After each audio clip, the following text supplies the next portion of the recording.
السلام علیکم ورحمۃ اللہ وبرکاتہ۔ کسی بھی حاجت کے لیے اللہ کے ناموں کا خاص وظیفہ ہے۔ ہم آپ کے ساتھ اللہ رب العزت کے 3 ناموں کا ایک انتہائی طاقتور عمل شیئر کرنے جا رہے ہیں۔ یہ وظیفہ کسی بھی پریشانی کو ختم کرنے کے لیے بے مثال وظیفہ ہے۔ اگر آپ کسی بھی قسم کی کوئی بھی پریشانی ہے، رزق کی وجہ سے پریشان ہیں، اولاد کی وجہ سے پریشان ہے، دشمنوں کے شر کی وجہ سے پریشان ہے، یا اس کے علاوہ کوئی اور آپ کی پریشانی ہے، تو اس پر پریشانی کو ختم کرنے کے لیے آپ اللہ رب العزت کے ان ناموں کا ورد کرنا شروع کر دیں۔ چند دن میں آپ یہ عمل کریں، انشاءاللہ آپ کی بڑی سے بڑی پریشانی اللہ رب العزت اپنی رحمت سے ختم فرما دے گا۔ طریقہ عمل: آپ نے یہ وظیفہ پڑھنا کیسے ہے؟ وظیفہ پڑھنے کا طریقہ کار اچھی طرح سن لیں اور سمجھ لیں۔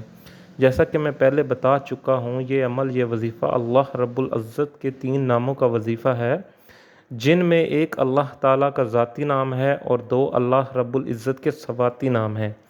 لیکن اس عمل کو آپ یا تو نماز فجر کے بعد پڑھیں یا پھر رات کو سونے سے پہلے کسی بھی وقت پڑھ سکتے ہیں۔ آپ نے کرنا یہ ہے کہ جو بھی آپ کی پریشانی ہے، آپ نے اس کا تصور کر لینا ہے، یا پروردگار میری فلاں فلاں پریشانی ہے، اے میرے مالک تو اپنی رحمت سے، اپنے فضل سے، اپنے کرم سے میری اس پریشانی کو دور فرما۔ اس طرح آپ نے نیت کر لینی ہے۔ نیت کرنے کے بعد آپ نے سب سے پہلے پیارے آقا سرور کائنات حضرت محمد مصطفیٰ صلی اللہ علیہ وآلہ وسلم کی ذات اقدس پر درود و سلام کا نذرانہ پیش کرنا ہے۔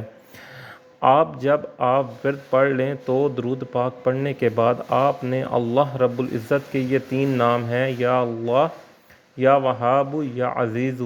ان میں سے ایک اللہ تعالیٰ کا ذاتی نام ہے اور باقی 2 اللہ رب العزت کے صفاتی نام ہیں۔ ان ناموں کو آپ نے 100 مرتبہ پڑھنا ہے، یعنی کہ ان ناموں کی آپ نے ایک تسبیح پڑھنی ہے۔ جب 100 مرتبہ اللہ تعالیٰ کے یہ تینوں نام پڑھ لیں تو آخر میں آپ نے پھر نبی کریم صلی اللہ علیہ وآلہ وسلم کی ذات اقدس پر درود و سلام کا نذرانہ پیش کرنا ہے اور اپنے ہاتھوں کو اللہ رب العزت کی بارگاہ میں اٹھا لینا ہے۔ پھر بڑی عاجزی کے ساتھ، بڑی انکساری کے ساتھ اللہ رب العزت کی بارگاہ میں آپ نے دعا مانگنی ہے۔